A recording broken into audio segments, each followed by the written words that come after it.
as if holding back tears. Thick clouds moved sluggishly, covering the sun that was supposed to illuminate the city with warmth. The sound of the horns of vehicles clashing with each other on the highway sounds like a chaotic symphony, adding to the impression of the hustle and bustle that has always been inherent in the capital. In the midst of that crowd, there was a magnificent hospital that stood firmly, as if it were an oasis of tranquility amidst the chaos of the city. This hospital is no ordinary hospital. Its modern buildings and well-equipped facilities make it a place for distinguished people to get treatment. On the 8th floor, in the VIP treatment room, the atmosphere was noticeably quieter. Only the sound of medical machines beating regularly broke the silence. It was there that a young girl named Rara was sitting in a waiting chair, her hands tightly clutching a small bag containing some personal belongings.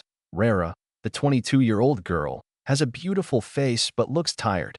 His normally shining eyes now looked glazed, as if they were storing a heavy burden.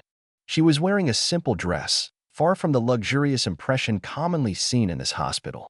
Her dark hair was naturally loose, without a touch of elaborate styling. He looks like an ordinary person, but there is something about him that makes those around him curious. He looked out the window, looking at the darkening sky. His heart was pounding, a jumble of hope and anxiety. Today is an important day for him. The day when he will do something that was never imagined before. Something that will change his life, and possibly the lives of others. Rara is not a famous person. She is just an ordinary female student who is struggling to finish her education at a state university. His life was simple, far from the glitter of the world of celebrities or wealth. But today, she is in this luxurious hospital for a very personal reason. A few weeks ago, Rara read an announcement on social media. A well-known company president-director, Mr. Handoko, is looking for a mother's milk for her newborn child. Mr. Handoko's wife, a beautiful woman named Ibumaya, had complications after giving birth and could not breastfeed her baby. The baby, named Aruna, needs breast milk for optimal growth and development. Rara, who happened to be breastfeeding after giving birth to her own child, felt called to help. She knows how important breast milk is to a baby, and she can't bear to let Aruna lack vital nutrients. Without thinking, she sent an application and, after going through several stages of selection, she was accepted. But this decision was not easy for him. Rara had to leave her own child, who was only 3 months old, for a while. He knew this was a big sacrifice, but he was sure this was the right thing to do. When Rara entered the room where Aruna was, her heart immediately felt warm. The little baby was sleeping peacefully in her crib. Her pink face looked so peaceful.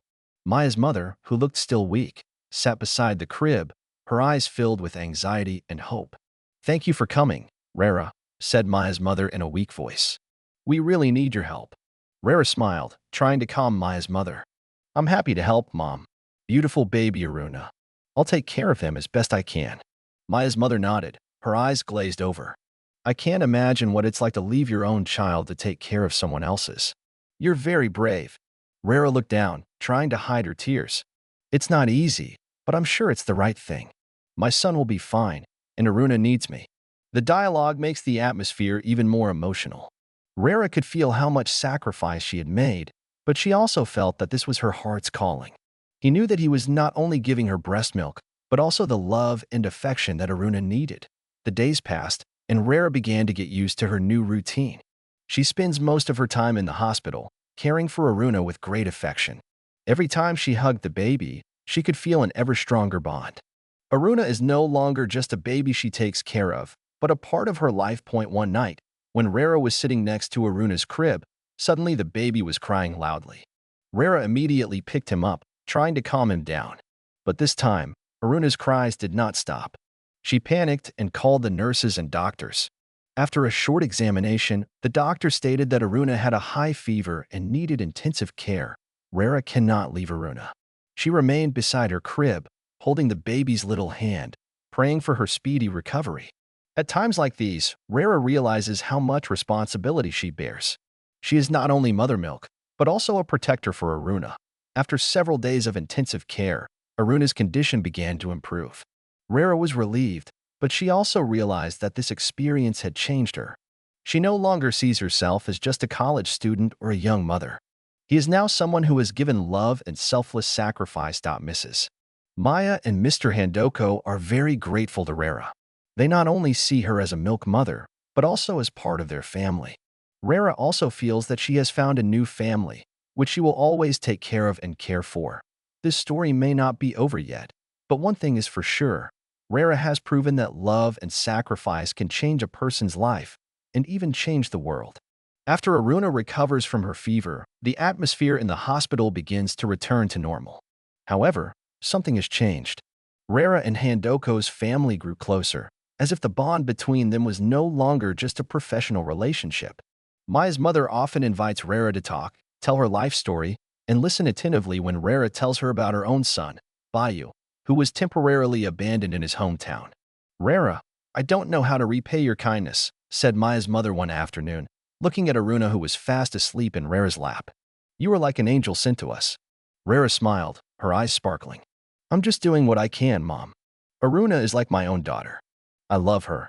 Maya's mother nodded, her tears dripping softly. "I hope that one day, Aruna will get to know you and know how much you mean to her." The dialogue made Rara touched. She realized that her decision to become a milk mother was not only about giving breast milk, but also about giving sincere love to a child who needs it. Although Rara feels happy to be able to help Aruna, she cannot ignore her deep longing for Bayu, her biological son. Every night, he spends time on video calls with his mother, who takes care of Bayu in the village. Seeing Bayu's smiling face on the phone screen, Rara often cried silently. She feels guilty for having to leave Bayu, despite knowing that this was a choice she made with a pure heart. One night, after a video call with Bayu, Rara sat pensive on the balcony of the hospital. The cool night air swept across his face, but it couldn't ease the anxiety in his heart. She thinks about the future, about how she will live the dual role of mother to Bayu and Aruna. Can he do it? Will he be able to share his love and attention fairly? The questions continued to haunt his mind, making it difficult for him to sleep. But in the midst of that indecision, there was one thing he was sure of. He wouldn't give up. He will continue to fight for Bayu, for Aruna, and for himself. One morning, when Rara was breastfeeding Aruna, Mr. Handoko suddenly appeared in the room with a serious face. "Rara, there's something I want to talk to you about," he said, his voice sounding heavy. Rara nodded, her heart pounding. What will Mr. Handoko say? Will she terminate her contract as a milkmaid? Or is there another problem? Mr. Handoko sat next to Rara, his eyes filled with emotions that were hard to read. Maya and I have been thinking a lot lately. We saw how much you sacrificed for Aruna, and we are very grateful. But we also know that you have your own children who need you." Rara looked down, trying to hide her tears. I only do what I think is right, sir." Mr. Handoko smiled softly. "We understand, Rara. That's why we decided to help you. We want to bring you and Bayu here, to Jakarta. We will provide shelter and everything you need, so you never have to leave Bayu again." Surprised, her eyes widened. "Really, sir? But I don't want to trouble." "It's not a problem, Rara. You are part of our family now. We want to make sure that you and Bayu are happy, just as we want Aruna to be happy." Rara couldn't hold back her tears anymore. He felt like the heavy weight he had been carrying was slowly being lifted. "Thank you, sir." I didn't know what to say." Mr. Handoko nodded, his eyes also glazed. "No need to say anything. Let's start this new chapter together." A few weeks later, Rara and Bayu ended up living together in a small apartment provided by Handoko's family. The apartment was simple but comfortable, and most importantly, close to the hospital where Rara treated Aruna. Bayu, who is only 4 months old, looks very happy to be close to his mother again. Every morning, Rara takes Bayu to the hospital, where he can take care of Aruna while staying close to his own child. Maya's mother often comes to spend time with them, and slowly, Bayu and Aruna begin to form a sibling-like bond. One day, when Rara was sitting in the hospital garden, looking at Bayu and Aruna who were asleep in the stroller, she felt at peace. She realizes that her life may never be easy, but she has found new meaning in her struggle. She is not only a mother to Bayu, but also an important figure to Aruna. Rara's story may not be over yet, but one thing is for sure. She has proven that love and sacrifice can change a person's life and even change the world. She has shown that motherhood is not only about giving birth, but also about giving sincere love to whoever needs it. When Rara looked at the Jakarta sky that was starting to clear, she smiled. He knew that he had a long way to go, but he was ready for it. Because he knows, behind every sacrifice, there is infinite love. and that's what makes everything count. The days pass, and Rera's new life with Bayu and Handoko's family begins to find its rhythm. The small apartment was slowly filled with Bayu's adorable laughter and Aruna's occasional cries breaking the silence. Rera feels like her life has found a new balance. Although sometimes she still feels homesick for her hometown, that Maya's mother often visited Rera's apartment, brought food, or simply spent time together. Their relationship grew closer, like brothers. Maya's mother even began teaching Rera how to cook some of the Handoko family's favorite dishes. One afternoon, while they were cooking together in the small kitchen of the apartment, Maya's mother suddenly said, "Rera, you know, I feel like I have a new little sister." Rera smiled, her eyes sparkling.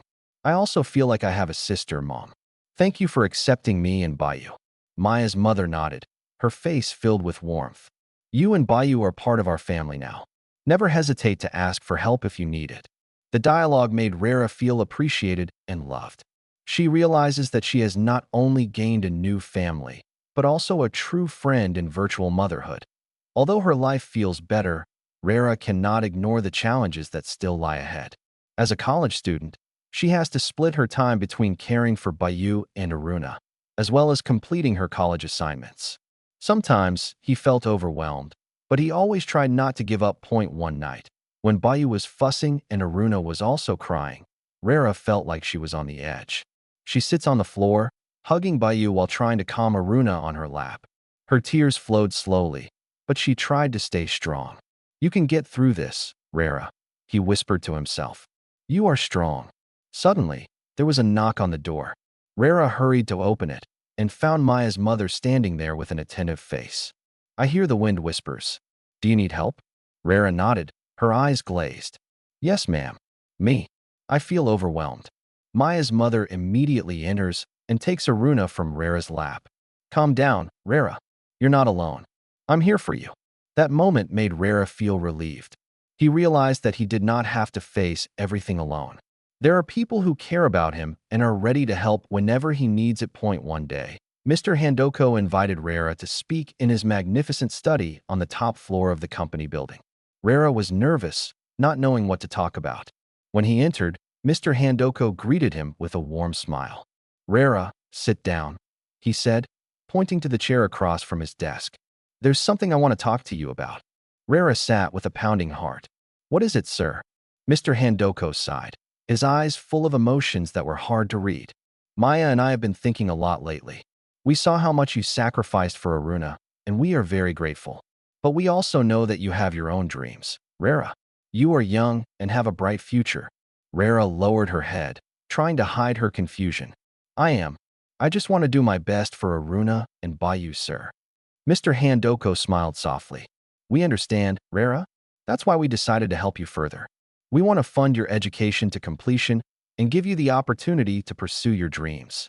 We will also ensure that Bayu and Aruna get the best treatment." Surprised, her eyes widened. "Really, sir? But I don't want to trouble." "It's not a problem, Rera. You are part of our family now. We want to make sure that you and Bayu are happy, just as we want Aruna to be happy." Rera couldn't hold back her tears anymore. He felt like the heavy weight he had been carrying was slowly lifting. "Thank you, sir." "Me? I didn't know what to say." Mr. Handoko nodded, his eyes also teary. "No need to say anything. Let's start this new chapter together." With the support of Handoko's family, Rera began to pursue her dream with renewed vigor. He reapplied to the university and began to diligently complete his college assignments. Every day, she divides her time between caring for Bayu and Aruna, studying, and spending time with Handoko's family. One afternoon, when Rera was sitting in the hospital garden, looking at Bayu and Aruna who were asleep in the stroller, she felt at peace. She realizes that her life may never be easy, but she has found new meaning in her struggle. She is not only a mother to Bayu, but also an important figure to Aruna. Maya's mother sat next to her, looking at Rera affectionately. "You know, Rera, I'm proud of you. You have shown that love and sacrifice can change a person's life." Rera smiled, her eyes sparkling. "Thank you, Mom. I only do what I think is right." Maya's mother nodded, her face filled with warmth. "And that's what makes you special." Rera's story may not be over yet, but one thing is for sure. She has proven that love and sacrifice can change a person's life and even change the world. She has shown that motherhood is not only about giving birth, but also about giving sincere love to whoever needs it. When Rara looked at the Jakarta sky that was starting to clear, she smiled. He knew that he had a long way to go, but he was ready for it. Because he knows, behind every sacrifice, there is infinite love, and that's what makes everything count. Although Rara's life feels more organized and full of support, fate always has its own way of testing determination. One morning, when Rara is preparing Bayu and Aruna for a walk to the park, her phone rings. It was his mother from the hometown. Rara, there is bad news. Rara's mother's voice sounded trembling. Your father is seriously ill. Doctor says he's in critical condition. Rara felt as if the world stopped spinning. His father, who had always been the backbone of the family, suddenly lay weak. He has to go home. But what about Bayu and Aruna? What about college? The questions swirled in his head, making it difficult for him to breathe. Mom, calm down. I'll be home as soon as possible, said Rara, trying to calm her mother even though her own heart was in turmoil. After hanging up the phone, Rara immediately contacted Maya's mother. He explained the situation in an almost choked voice. Maya's mother, always understanding, responded immediately. Rara, you need to go home. We'll take care of Bayu and Aruna for a while. Don't worry, they'll be fine. Rara is relieved to hear Maya's mother's words, but she also feels guilty about having to leave Bayu and Aruna. However, he knew this was a decision to make. His family in the village needed him. The journey back home was long and tiring for Rara. His mind was filled with anxiety about his father's condition and longing for Bayu. When he arrived home, the atmosphere that was usually full of laughter was now gloomy. His father was weak in bed, his face pale, and his body looked increasingly thin. Daddy, I'm home, Rara said, holding her father's cold hand. His father opened his eyes slowly, his eyes filled with tenderness. Rara, you've grown. I'm proud of you. Rara's tears dripped unstoppable. She sits beside her father, spending precious time telling him about Bayu, Aruna, and her new life in Jakarta. His father smiled weakly, listening attentively. Take care of yourself, Rara. I know you're strong, whispered his father before finally falling asleep again. That night, Rara sat on the porch of the house, looking at the village sky filled with stars. He reflects on everything he has been through. Life is never easy, but she knows that she must stay strong for her father, for Bayu, and for herself. The next day, Rara was surprised to see a luxury car stopped in front of her house. Mrs. Maya and Mr. Handoko got out of the car, their faces full of concern. We can't let you deal with this alone, Maya's mother said while hugging Rara tightly. Rara felt like the weight on her shoulders was lifted. Their presence gave him the strength to face these difficult days. Mr. Handoko even brought some special medicines that might help Rara's father's condition. I'll help you, Ron. You are not alone, said Mr. Handoko firmly. Rara nodded, her eyes glazed. Thank you. I didn't know what to say. Maya smiled, holding Rara's hand. You've done a lot for us. Now it's our turn to help you. A few days later, Rara's father's condition began to improve thanks to intensive care and medicines brought by Mr. Handoko. One afternoon, as the family gathered in the living room, Rara's father suddenly said, Rara, I want you to know something. Rara approached, holding her father's hand. What, Dad? His father smiled weakly. Dad is proud of you. You have been a strong and loving woman. I'm sure, whatever happens, you'll be fine. Rara cried, hugging her father tightly. Thank you, Dad. I will always try to make you proud. The moment was full of warmth and love. Rara realizes that family is everything, and she is grateful to have people who love her after her father's condition stabilized. Rara decided to return to Jakarta. She knows that Bayu and Aruna need her, and she must also continue her studies. When she arrived at the apartment, Bayu immediately embraced her tightly, as if longing for her mother's warmth. Mama, say it with joy. Rara hugged Bayu, kissed her forehead. Mom is here, honey. I'm not leaving again. Ms. Maya and Mr. Handoko also welcomed him warmly. They have cared for Bayu and Aruna with great affection, and Rara feels grateful to have them in her life. That night, when Rara sat on the balcony of the apartment, looking at the Jakarta sky that was starting to clear, she felt peaceful. She knows that her life is still long and full of challenges, but she is ready to face them. Because he knows, behind every sacrifice, there is infinite love, and that's what makes everything count.